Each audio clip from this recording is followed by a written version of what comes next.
It's my distinct honor today to introduce the leader of the Illinois Senate, Bill Brady.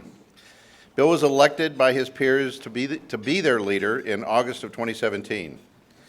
He has served the residents of the 44th District as their state senator since May 2002, and prior to that was a state representative beginning in 1993. He currently serves on the Senate Executive Committee. During his tenure as legislator, he has worked to increase education accountability and funding and sponsored reforms of workers' compensation and medical malpractice laws. Senator Brady was born in Bloomington. He graduated from Central Catholic High School and Illinois Wesleyan University. And over the course of his professional career, he has founded and operated several businesses, mostly focused in the area of housing development and marketing. Senator Brady and his wife live in Bloomington, Illinois, and they have 3 adult children and 3 grandchildren. Please join me in welcoming Senator and Leader Brady to our podium.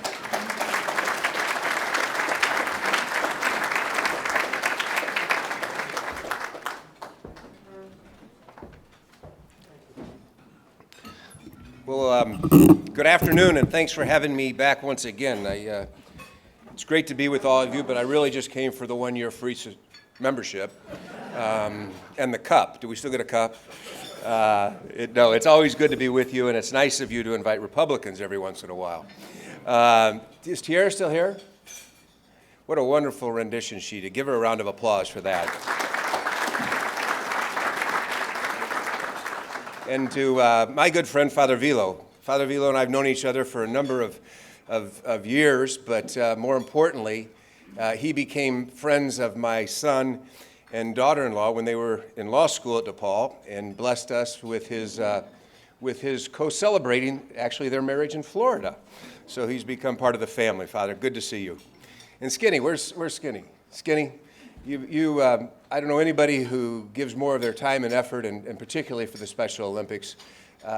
We can't thank you enough for all that volunteer work you put in. Give him a round of applause.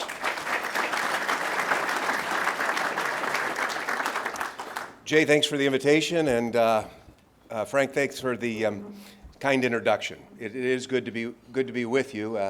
Anyone can ask a question, with the exception of my Senate colleagues, present and former, and my friend since childhood, Pat Brady.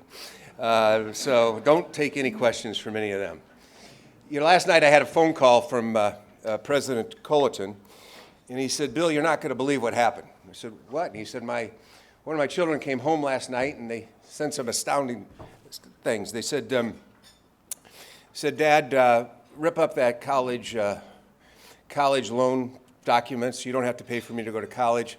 Rent my room out, sell my car, give it to charity, take all my jewelry and give it away in my bank accounts, and write me out of the will."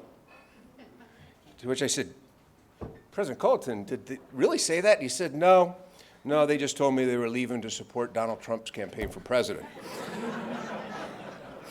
So not in so many words. But I honestly have a good relationship with President Colleton. That didn't happen, by the way. When my son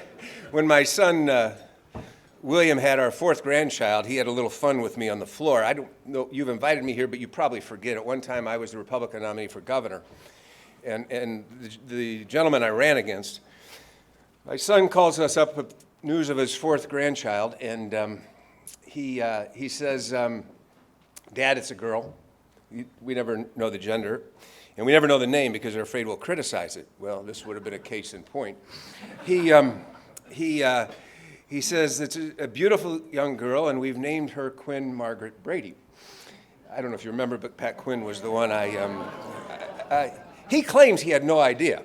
And it is a beautiful name, but she will be ever referred to me as Maggie. No.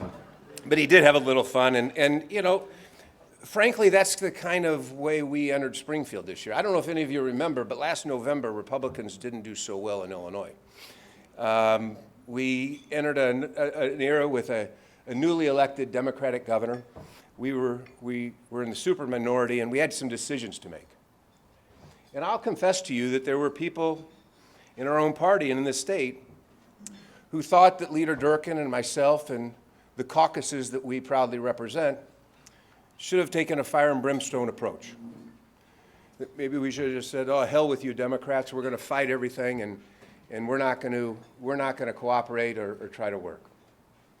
But Leader Durkin and I felt it was important that we visit with our caucuses and we talk about what opportunities we would be missing if we took that approach. And we decided that there were two, to use Governor Pritzker's term, too many big issues facing this state that we had to at least try to work in a bipartisan fashion on areas we could agree to advance the interest of this state. We all travel outside this state, and we all hear the jokes about former governors and about the economic position, financial condition that we're in. And we really did know that we needed to accomplish some things, hopefully collectively. And I'm proud to say that I believe the Republicans in Springfield, and particularly my Senate Republican caucus, worked hard in a bipartisan way to make this state better, and I think played a role in that process. We weren't afraid to speak up when needed, like our opposition to the governor's $800 million pension holiday. When the governor introduced his budget, he introduced it in terms of a pension holiday, and we spoke up immediately about how that was not the right direction. That was not the way to go. In fact, this session, as I've told people before, reminded me of something that Pat Brady and I used to watch frequently, and that was a spaghetti western called The Good, the Bad, and the Ugly. That was one of the ugly parts of what we saw introduced this year.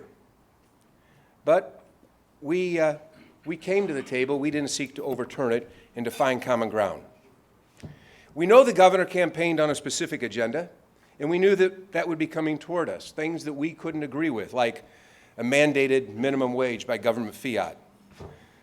Some of us couldn't support his idea of legalized recreational cannabis. And particularly, we found great error and fault in the idea that we would change our Constitution from something our founders of the Constitution in 1970 thought was important to protect all of Illinois families, and that is a flat and fair tax in Illinois. But we did find common ground. Investing in our children's education, the Invest in Kids scholarship program. One of the things that we fought hard for under Governor Rauner was an investment in low-income children having the same opportunity as others in private schools. We found common ground in investing in senior care. Our nursing homes and our supportive living facilities were hurting badly because we had underfunded them in the past. And we knew that we needed reform in business areas, and we fought hard for that, as well as supporting the Department of Children and Family Services and other issues like that that put the children of our state at risk. And lastly, we knew that we needed to have an infrastructure program. I was just here for Father's Day visiting with my son-in-law who's here and daughter and 2 children, and drove back to Bloomington from Chicago, and I don't know how many axles I probably could have ripped out on those roads. Illinois is in desperate need of a reinvestment in our infrastructure. We benefit from the geographical presence that no other state has, not to mention our natural resources. But if we can't transport those resources economically and efficiently, not to mention provide for the public safety of our citizens as they travel throughout this state, then we're missing a great opportunity. There were things that we were, as I said, unanimously opposed to. One was the minimum wage hike that we think will hurt job creation. Advancing a budget that secretly included pay raises. Enacting the state's most extreme abortion policy. And as I said earlier, a graduated income tax that the Democrats purport to increase taxes by over $3 billion. But as I said, the capital plan, which was critically important, and I want to thank Senator Don DeWitt for leading the cause for Senate Republicans in this session.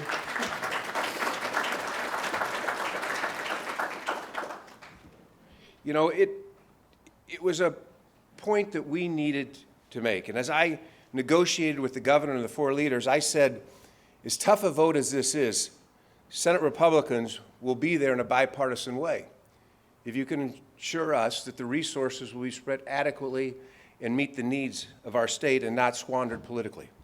One of the reasons we were able to assure that was several years ago we passed a constitutional amendment that lockboxed those funds so that they can't be swept away like we saw previous governors do and used for programs outside of our infrastructure, so that the people of Illinois knew they could have and find integrity in the fact that their motor fuel dollars would go to actually improve their roads, their rail, their air, their ports, and so forth. That's what we were about in this election. We also found common ground on the Invest in Kids program. This was something that, as I said earlier, was very important to us when we reformed education funding. We felt it was very important that low-income, moderate-income children should have the same economic opportunity to attend private schools as wealthier families. We passed that in the revolutionary education reform package several years ago. Most of you know that Governor Pritzker, sorry for that. Governor Pritzker called for phasing that out. One of the first things that we Republicans said when the governor introduced his budget is we won't stand for that. We had an agreement that this program would last for no less than 5 years and that would be an investment in the educational future of children throughout this state. We argued back and forth about that, but at the end of the day, we prevailed, and children throughout this state who may not have the economic means to go to a private school will have the opportunity through those scholarship proceeds provided by people throughout this state.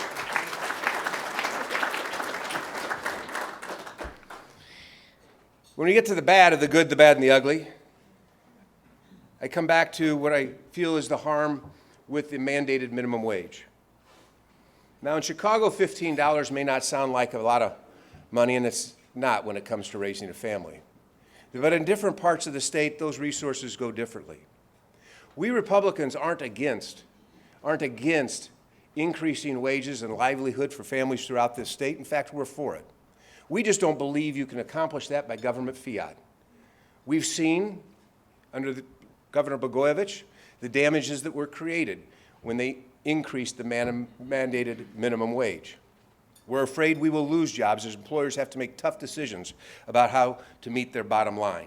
We think the best way to increase wages and the livelihood for families is a stronger economy, which is why the business reforms were so important to us in achieving those in this year.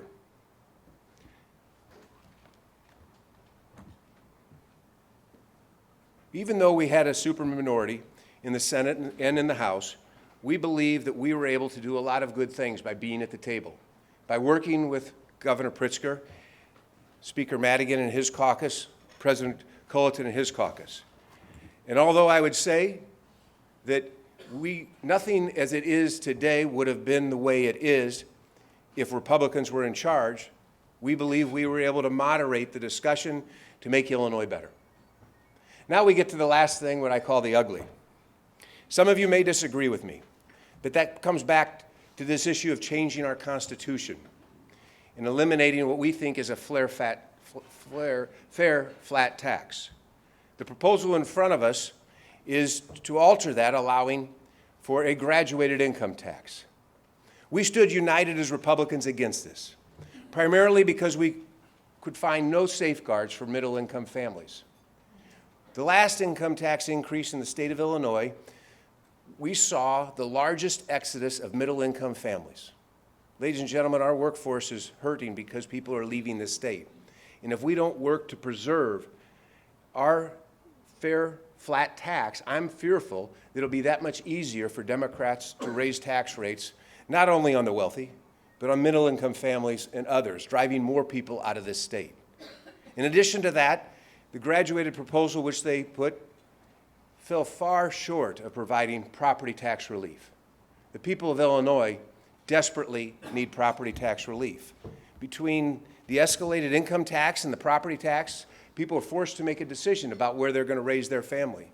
And as a net out-migration state, we've fallen short too many times on that question.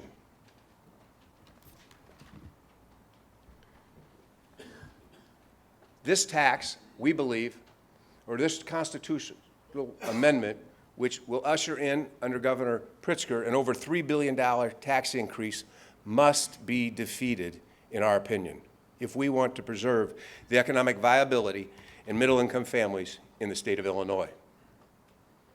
What's next?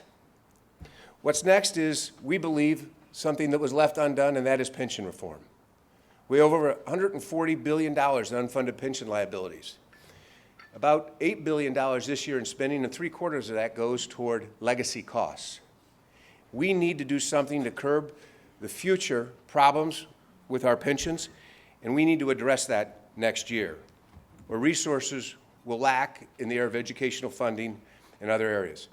In addition to that, there needs to be an increased effort to provide property tax relief throughout this state.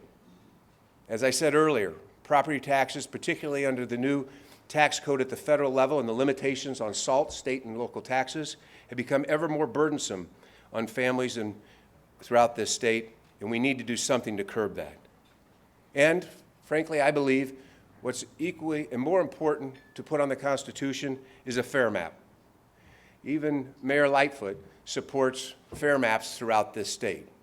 Illinois has to come to an end of gerrymandering districts to put one party in charge, drawn by that party in charge. And we want to lead the fight on that. In fact, there's a bipartisan resolution in the Senate that has Senate Democrats and Republicans sponsoring that would give the people of Illinois a chance to choose to have fair maps drawn by people other than members of the General Assembly for their own interest. For far too long, because of that, I believe the people of Illinois haven't had a voice in the process. These are important agenda items that we need to move forward. I'm privileged to represent a caucus that cares deeply about the entire state and will continue, I believe, to work in a bipartisan fashion to make this state a better place, regardless of the number of members we have. In closing, I don't know how many of you remember the movie The Good, the Bad, and the Ugly, but it was the final movie of a trilogy that started with a fistful of dollars and a few dollars more. Brought spaghetti westerns back. Ladies and gentlemen, as we move forward in the state, I think we need to make sure that the politicians don't continue to ask for a few dollars more. So together, we can make this state a better place by fending off tax increases and, as I said, fair maps and stopping the $3 billion tax increase that the Democrats want to do to amend our Constitution have to be our highest priorities. Thank you for having me here.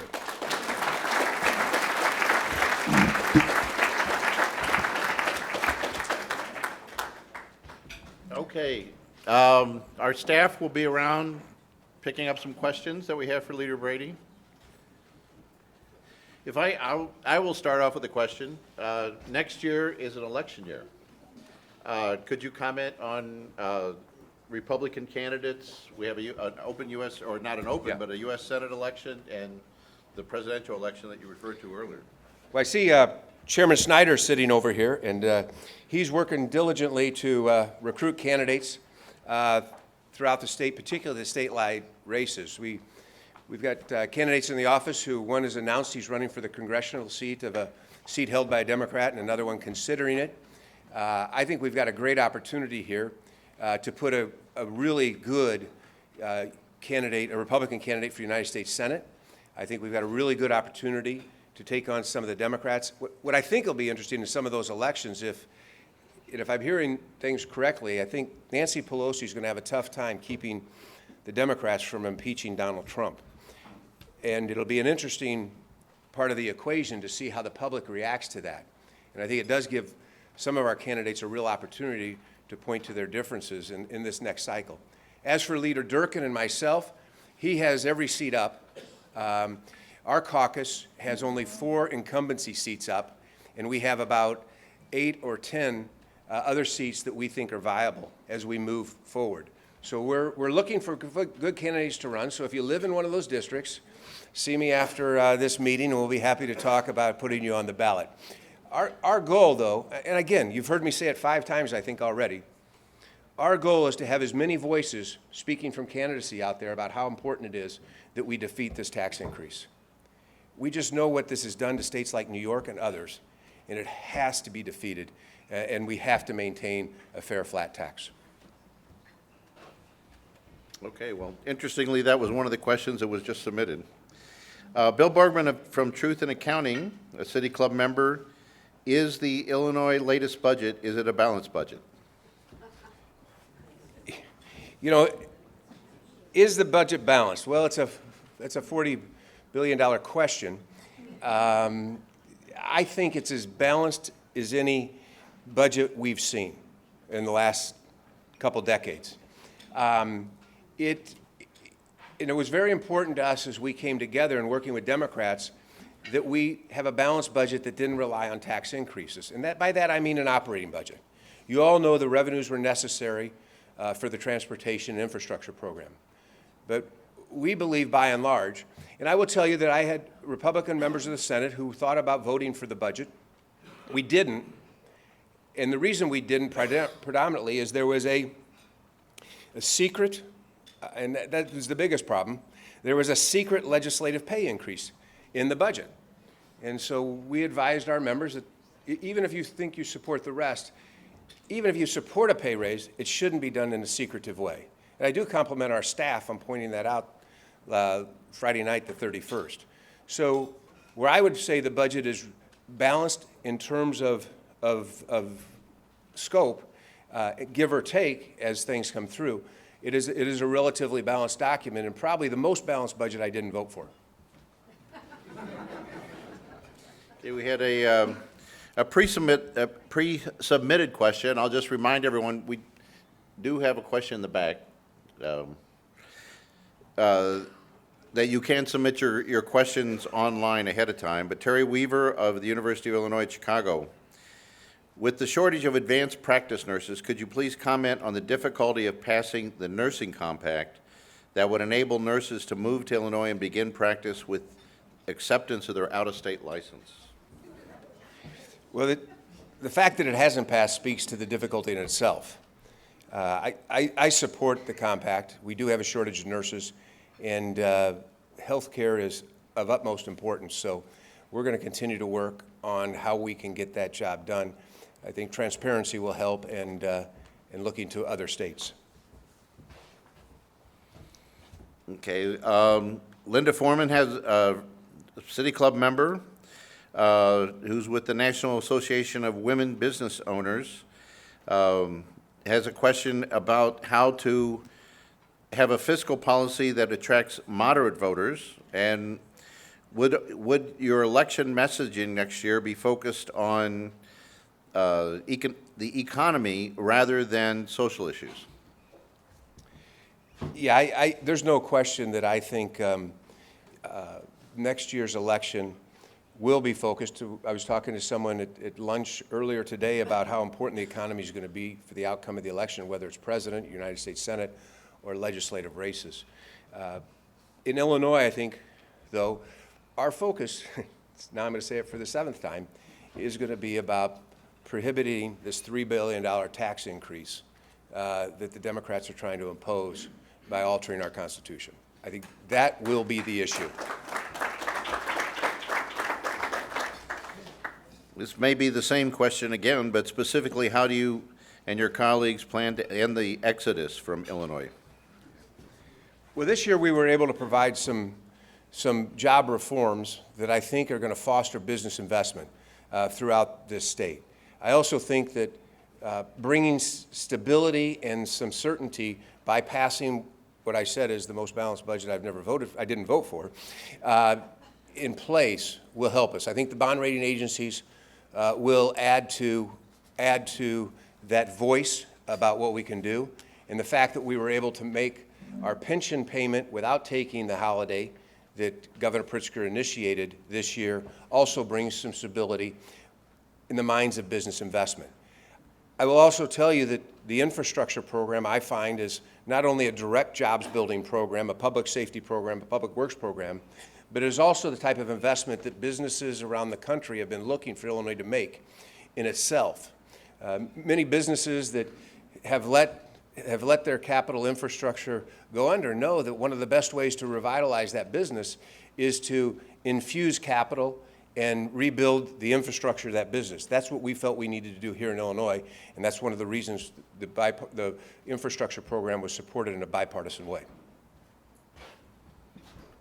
Okay, and a final question from Justice Lamkin, a City Club member, Justice of the Illinois Appellate Court in the 1st District. If we approve property tax relief and fail to approve a graduate income tax, do you have a specific proposal to pay for pensions and to fund education?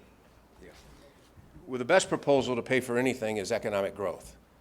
Illinois has fallen far behind the rest of the nation when it comes to growing our economy and helping people with a livelihood. So the first and foremost effort is realizing that for every person we take off of the roles of government reliance and put on the roles of self-sufficiency is a double win.